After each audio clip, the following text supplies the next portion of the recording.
Assalamualaikum warahmatullahi wabarakatuh. Perkenalkan, nama saya Muhammad Alaika Nasrul Ajizi dari Fakultas Sosial Humaniora, Prodi Pendidikan Matematika. Kesempatan pada pagi hari ini saya akan menjelaskan landasan pendidikan. Sebelum kita membahas landasan pendidikan, saya akan menjelaskan pendidikan itu apa. Pendidikan secara bahasa Inggris ialah education, secara bahasa Yunani ialah educare, yang berarti membawa keluar yang tersimpan dalam jiwa anak untuk dituntun agar tumbuh dan berkembang. Ditinjau dari terjadinya proses pendidikan, ada dua segi yang harus dikembangkan. Yang pertama individual dan yang kedua sosial. Artinya pendidikan harus dilihat sebagai proses dan sekaligus tujuan. Tujuan landas pendidikanlah cocok untuk kita lakukan. Memasuki pembahasan landasan pendidikan. Landasan pendidikan ialah seperangkat alat asumsi yang menjadi titik tolak dalam pendidikan dengan rangka dua momen, yaitu studi pendidikan dan praktek pendidikan. Mengenai asumsi atau isi, timbullah pertanyaan, apa isi atau isi landasan pendidikan? Asumsi atau isi landasan pendidikan terdiri dari 9 jenis landasan pendidikan. Yang pertama, landasan religius atau landasan agama. Landasan agama pendidikan adalah seperangkat asumsi ajaran agama yang dijadikan titik tolak dalam pendidikan.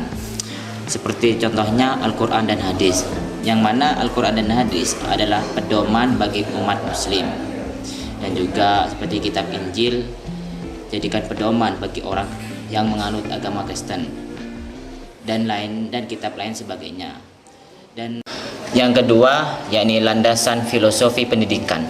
Landasan filosofi pendidikan merupakan pemikiran-pemikiran dan asumsi yang dijadikan titik tolak dalam merumuskan konsep-konsep pendidikan.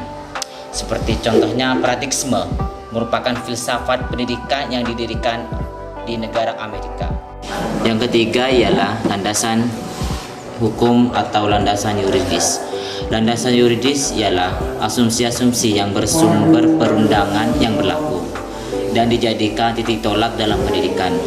Contohnya Undang-Undang Dasar 1945, yang mana Undang-Undang Dasar ini adalah aturan atau hukum yang tinggi di negara Indonesia. Keempat ialah landasan sosiologis, yang mana landasan sosiologis ialah hukum atau acuan dalam penerapan pendidikan yang bertolak pada interaksi antara individu sebagai makhluk sosial dalam kehidupan masyarakat. Seperti contohnya integrasi antara lingkungan sekolah, lingkungan masyarakat, dan lingkungan keluarga. Contoh yang kita terapkan dalam masyarakat, yang mana di dalam masyarakat dapat timbul secara interaksi berupa budaya, moral, dan khas pada setiap lingkungan masyarakat. Jenis landasan yang kelima ialah landasan natural atau landasan budaya. Landasan natural ialah pengembangan pendidikan Pancasila didasarkan nilai-nilai yang diagungkan dan karenanya disepakati dalam kehidupan nasional kita. Dan dalam kehidupan nasional kita, Pancasila lah yang sebagai pedoman atau budaya pada negara kita. Seperti contohnya Bhinneka Tunggal Ika, yang mana berbeda-beda tetap satu jua, yang artinya meskipun kita berbeda, meskipun kita beda budaya, agama, ras, dan suku lain sebagainya, kita harus bersatu. Itulah landasan natural kita, yaitu landasan Pancasila. Landasan psikologis. Landasan psikologis ialah landasan yang dijadikan sebagai titik tolak dalam proses pendidikan, yang membahas tentang jiwa yang selalu mengalami perkembangan dari bayi hingga usia lanjut. Agar apa? Agar dapat mempermudah proses pendidikan. Seperti contoh dari landasan filosofi psikologis pendidikan ialah seorang guru harus mengetahui sikap pada muridnya. Karena kenapa? Karena pada satu kelas setiap murid tersebut beda sikap, dan guru harus mengetahui sikap tersebut supaya dalam pembelajaran atau dalam proses mencari pendidikan itu mudah. Landasan ilmiah. Landasan ilmiah adalah asumsi-asumsi yang bersumber dari disiplin ilmu tertentu yang dijadikan titik tolak dalam pendidikan agar mempermudah proses mencari pendidikan. Landasan historis. Landasan historis merupakan seperangkat konsep dan praktik pendidikan masa lampau sebagai titik tolak sistem pendidikan masa kini yang terarah ke masa depan. Landasan historis masuk pada landasan pendidikan karena landasan pendidikan masa kini tidak akan terjadi secara tiba-tiba, melainkan berkesinambungan pada landasan atau pada pendidikan masa lampau. Yang dimaksud dengan kesinambungan yaitu apabila pendidikan pada zaman dulu merupakan hal yang baik, maka akan ditetapkan ke pendidikan masa kini. Yang kedelapan ialah landasan ekonomi. Landasan ekonomi merupakan konsep kependidikan yang mengembangkan pendidikannya dalam bidang ekonomi, baik itu biaya pendidikan maupun tujuan pendidikan dapat menghasilkan ekonomi sendiri.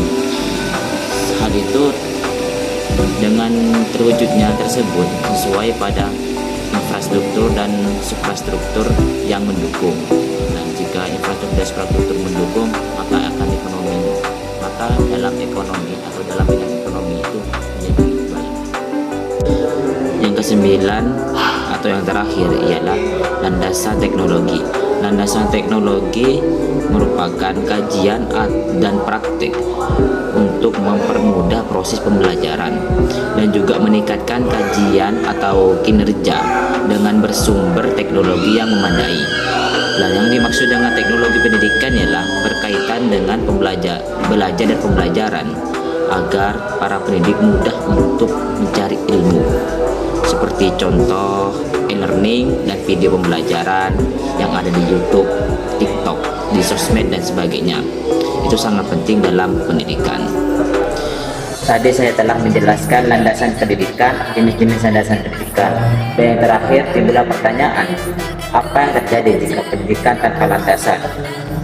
Jika pendidikan tanpa landasan akan menimbulkan praktek pendidikan arahnya tidak jelas, hal ini akan menimbulkan masalah seperti kesenjangan pendidikan antar masyarakat, menghambatnya perkembangan masyarakat, dan juga negara kita akan menimbulkan krisis ekonomi, dan itu dampak pada masyarakat. Oleh karena itu, pendidikan sangat perlu adanya landasan supaya tidak terjadi hal-hal yang kita tidak inginkan. Oke, dari sekian penjelasan dari saya, semoga bermanfaat. Bila ada kesalahan, mohon maaf sebesar-besarnya. Akhirul kalam, wassalamualaikum warahmatullahi wabarakatuh.